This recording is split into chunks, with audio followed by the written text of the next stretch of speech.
Question is, ఇది కింది కులస్తుల మీద జరుగుతున్న దాడా,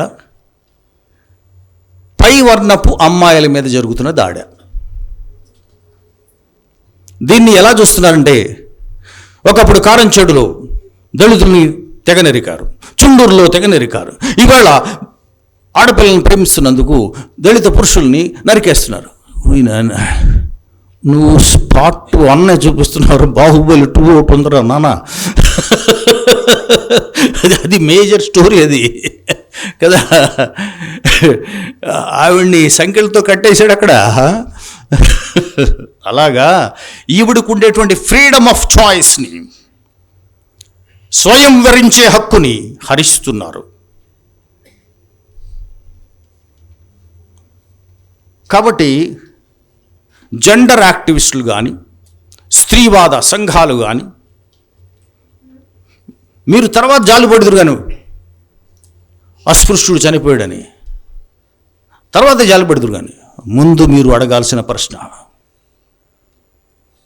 ఒక అమ్మాయి తన ఇష్టమైన వాడిని ఎంచుకుంటుంటే ఎందుకు చంపుతారు? Why should you kill? ఇంకా వాడిని చంపే ధైర్యం లేనివాడు ఏం చేస్తున్నాడు? చచ్చిపోవట్లేదు, బిడ్డని చంపేస్తున్నాడు.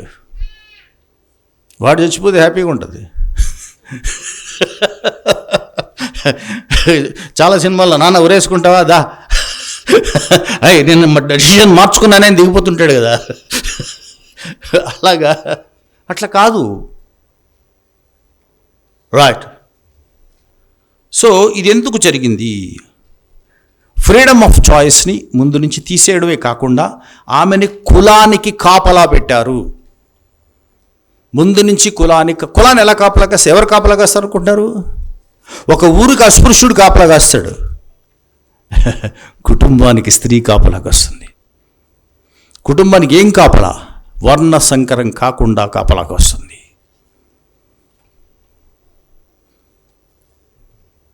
అంబేద్కర్ ఈ రాయకముందే ఒక రహస్యం చెప్పాడు. హిందూ కోడ్ బిల్ రాయకముందే ఏమిటా రహస్యం అంటే, అసలు దురాచారాలను చిన్నప్పుడు అరగొట్టేశారు. మనకి స్కూళ్ళు పుస్తకాల్లో బీభత్సంగా అరగొట్టేశారు. సాంఘిక దురాచారములు 2, సతీ సగమనము, బాల్య వివాహములు అనగానే మనకి వెంటనే క్వశ్చన్ మంచిది. సోషల్ స్టడీస్లో ఈవెన్ గ్రూప్స్లో కూడా. సో సతీ సగమనంకి ఎదురొడ్డి పోరాడిన వారెవరు? ఓహో, ఎదురొడ్డి రాజా రామ్మోహన్ రాయ్. కరెక్ట్.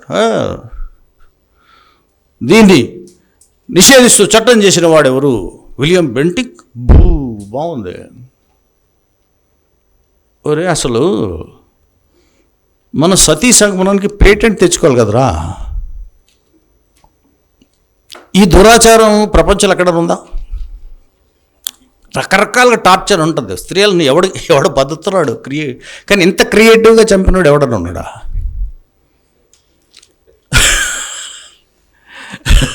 నువ్వు నీ భర్తని ఒళ్ళో పెట్టుకుని అలా కూర్చోమ్మా అని కింద అగ్గి పెట్టేసిన వాడు ఎవడన్నా ఉన్నాడా?